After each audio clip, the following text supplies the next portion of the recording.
안녕하세요. 고선기입니다. 오늘은 타인의 시선에 신경 쓰는 원인과 그 해결 방법에 대해서 말씀드리도록 하겠습니다. 20대 여성분이 이런 질문을 하셨습니다. 저는 어렸을 때부터 다른 사람의 시선을 너무 신경 쓰면서 살았습니다. 그래서 사는 게 너무 힘듭니다. 이런 저 자신을 바꾸기 위해서 많은 책도 읽어보고 노력했지만 그렇게 쉽게 바뀌지가 않습니다. 저번 영상에서는 다른 사람의 의견은 그냥 흘려버리고 잊어버리라고 말씀하셨지만 저는 그렇게 하고 싶어도 잘 할 수가 없습니다. 어떻게 하면 다른 사람의 시선, 의견에 휘둘리지 않고 저 자신의 삶을 살 수 있을까요? 이런 질문을 하신 분이 계셨습니다. 이분 외에도 다른 사람의 시선에 신경 쓰면서 많은 분들이 살아가고 있습니다. 그래서 참 사는 게 힘들다고 느끼시는 분도 많으실 겁니다. 우리는 어렸을 때부터 또 어른이 된 지금도 주위 사람들의 시선 아니면 의견에 휘둘리면서 살아가고 있습니다. 하지만 주위 사람들의 의견에 휘둘리면서 다른 사람의 시선을 신경 쓰면서 살아가면 어떻게 될까요? 100% 불행해집니다. 이런 이야기가 있습니다. 어느 마을에 아버지와 아들이 있었습니다. 그렇게 현명한 아버지와 아들은 아니었습니다. 또 부유한 집안도 아니었습니다. 그래서 아버지는 하는 일마다 다 실패를 했고 가재 도구를 다 팔아서 진짜 집에 남은 건 망아지 한 마리뿐이었습니다. 남은 전 재산인 이 망아지를 팔기 위해서 아버지와 아들이 시장을 가게 되었습니다. 시장으로 가는데 처음에는 이 아버지와 아들이 둘이 걸어서 망아지를 끌고 걸어갔습니다. 그러니 주위 사람들이 왜 저렇게 망아지가 있는데도 타지 않고 둘이서 끌고 갈까? 이렇게 말을 합니다. 그걸 들은 아버지가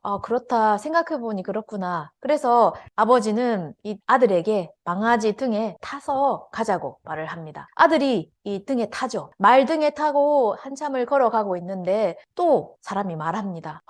저 아들은 나이 드신 아버지가 걸어가고 있는데 자기 혼자만 말 등에 타서 저렇게 가냐.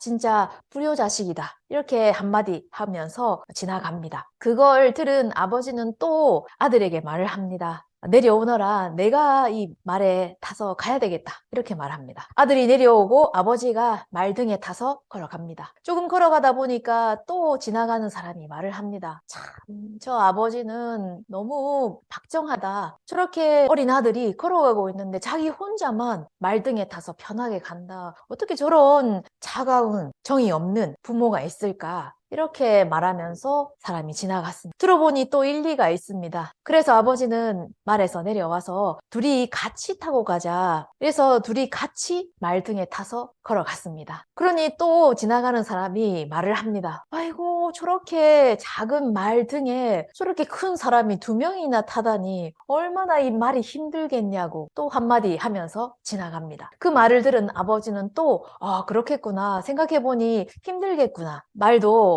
2명을 태운다는 게 그렇게 쉽지는 않으니까. 그래서 아버지는 내려와서 자, 그럼 우리가 이 말을 이고 가자. 발을 묶어서 이 둘이서 같이 짊어지고 가자고 아버지께서 말을 합니다. 아들도 알겠습니다. 이렇게 말을 하고 시장으로 이 말을 짊어지고 그리고 팔러 갑니다. 시장에 팔러 갔는데 아무도 살 사람이 없습니다. 그래서 다시 망아지를 짊어지고 다리를 건너고 있었습니다. 강 위에 있는 큰 다리를 건너고 있었죠. 그런데 마침 자동차가 그 다리 위를 지나갔습니다. 그러니까 이 망아지가 그 자동차 소리에 깜짝 놀래서 막 발버둥 치면서 강으로 떨어져 버렸습니다. 발이 묶여있기 때문에 그대로 강에서 물에 빠져서 죽어버렸죠. 아버지와 아들은 전 재산을 잃어버렸습니다. 주위 사람들의 의견에 귀를 기울이는 것은 중요하지만 너무 그 의견에 일희일비해서는 이런 결과로 끝나버린다는 것을 잘 말해주는 예입니다. 방금 전에 타인의 의견에 너무 신경 쓰면서 귀 기울이면서 그 의견에 휘둘리면서 살아간다면 100% 불행해진다고 말씀드렸습니다. 그 이유는 왜인가? 다른 사람의 의견은 다 다르기 때문입니다. 아버지의 의견도 다르고 어머니의 의견도 다르고 남편, 아내, 직장 동료, 이웃 사촌,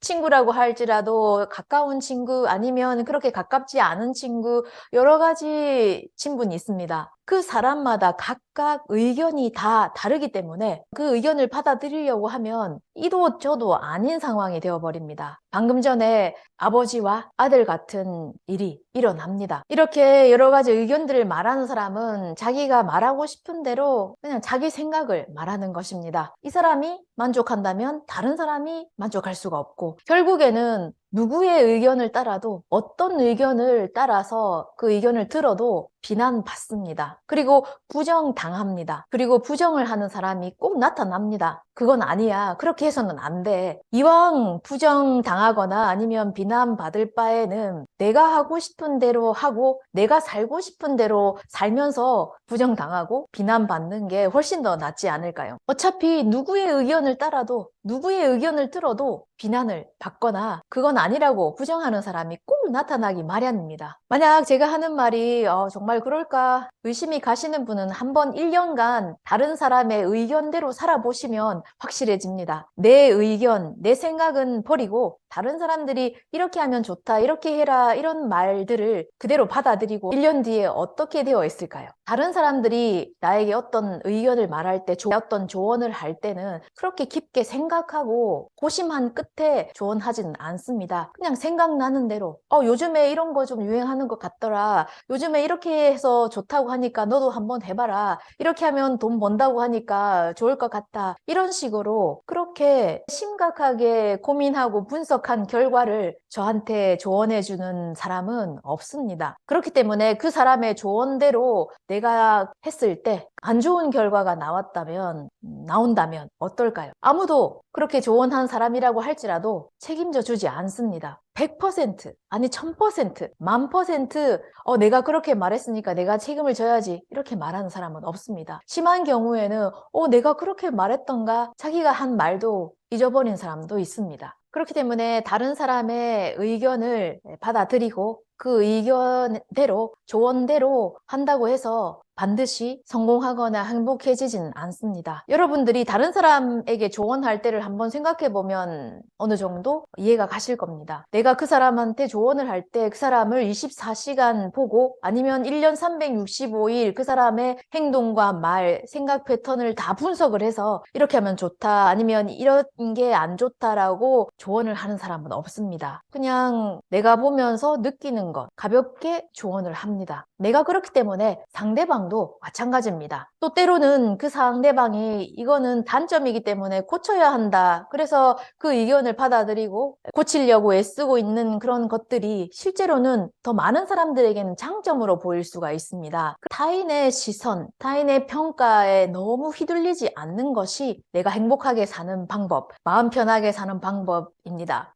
그런데 타인의 의견에 휘둘리지 않으려고 하면서도 자꾸만 신경 쓰게 되는 내 자신도 있습니다. 왜 그럴까요? 왜 타인의 시선을 신경 쓰면서 남의 의견에 휘둘릴까요? 그 이유는 나 자신에게 자신감이 없기 때문입니다. 나 자신에 대한 자신감이 없기 때문에 타인의 시선, 타인의 의견에 휘둘리게 됩니다. 또 내가 지금 무엇을 해야 하는지, 무엇이 하고 싶은지 이것이 뚜렷하지 않기 때문에 다른 사람의 의견에 휘둘립니다. 확실한 내 의견을 가지는 것입니다. 내가 지금 하고 싶은 일, 또 해야 하는 일은 무엇인가, 이것을 명확히 가지고 있는 사람은 타인의 시선에, 의견에 휘둘리지 않습니다. 반대로 말하면 이런 것들이 없기 때문에 다른 사람의 의견에 휘둘립니다. 어떻게 생각하면 다른 사람의 의견을 받아들이고 그대로 하는 것이 편합니다. 내 자신의 의견이 없고 내 자신에 대한 자신감이 없기 때문입니다. 그리고 무엇보다도 내가 해야 할 일이, 내가 하고 싶은 일이, 지금 반드시 해야 하는 일이 무엇인가가 확실하지 않기 때문에 다른 사람의 의견에 휘둘립니다. 내가 해야 하는 일은 무엇인가? 내 사명은 무엇인가입니다. 사명이라고 하면 좀 거창하게 생각하실지 모르겠지만 이렇게 씁니다. 내 목숨을 쓴다. 내 목숨을 쓰는 것이 사명입니다. 목숨이라고 하는 것은 내게 주어진 시간을 말합니다. 우리는 태어나면서부터 평균 80년이란 시간을